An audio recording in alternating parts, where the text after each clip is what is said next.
அண்ணா அறிவாலயத்து வாசல ஓபிஎஸ் ஒரு நாள் மிதிப்பார்னு அவரே கனவுல கூட நினைச்சிருக்க மாட்டார். ஆனா அரசியல் அப்படிதான் நண்பர்களே. எப்போ என்ன நடக்கும்னு யாருக்கும் தெரியாது. பன்னீர்செல்வம் தன் அரசியல் வாழ்க்கையில 3 முறை முதலமைச்சர், 3 ஆண்டுகள் துணை முதலமைச்சர், அதிமுகவோட கஷ்டமான காலத்துல அம்மாவின் நிழலா நின்னவர். இன்னைக்கு அதே ஓபிஎஸ் தன்னோட மகன் ரவீந்திரநாத்தோட சேர்ந்து மு.க. ஸ்டாலின் முன்னிலையில அதிகாரப்பூர்வமா திமுகவில் இணைஞ்சிட்டார். கவுண்டமணி ஒரு படத்துல சொல்லுவாரு, அரசியல்ல இதெல்லாம் சாதாரணமப்பா. அந்த டயலாக்கு பெர்ஃபெக்டா சூட் ஆகிற ஒரு சம்பவம் தான் இது. ஏன்னா தமிழக அரசியல்ல நிரந்தர பகைவன் யாரும் இல்ல அப்படிங்கிறதுக்கு இன்னைக்கு அண்ணா அறிவாலயம் ஒரு லைவ் எக்ஸாம்பிள்.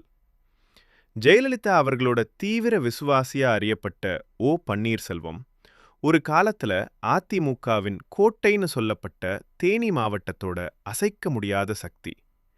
அதே ஓபிஎஸ் திமுகவின் தலைமையகமான அண்ணா அறிவாலயத்தின் படிக்கட்டுகளை ஏறுவார்னு யார் நினைச்சிருக்க மாட்டாங்க.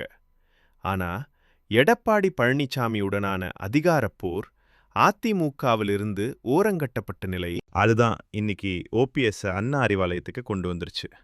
இப்போ அரசியல் கணக்கு என்ன? தேனி, தென் மாவட்டங்கள், இந்த பகுதிகளில் ஓபிஎஸ்க்கு இருக்கிற செல்வாக்கு இப்போ டைரக்டா திமுகவுக்கு பலமா மாறப்போகுது.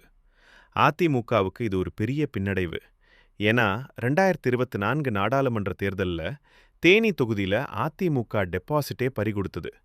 அதே நேரத்தில் விஜய் இளைஞர் வாக்குகளை குறிவைத்து களமிறங்குற சூழல்ல அதிமுகவோட பாரம்பரிய வாக்குகளை கவர் பண்ண ஓபிஎஸ்னு இந்த வரவு திமுகவுக்கு ஒரு பாதுகாப்பு அரணாக அமையும்னு அரசியல் நிபுணர்கள் சொல்றாங்க. ஒரு காலத்துல எலியும் பூனையுமா இருந்த தங்க தமிழ்ச்செல்வனும் ஓபிஎஸ்மும் இன்னைக்கு ஒரே கட்சியில ஒரே இலக்க நோக்கி பயணிக்கிறாங்க. இது தேனி அரசியல்ல ஒரு புதிய அத்தியாயம். அம்மாவின் தீவிர விசுவாசியா இருந்த பன்னீர்செல்வம் இன்னைக்கு திமுகவின் திராவிட மாடல் ஆட்சியை புகழ்ந்து பேசுறது.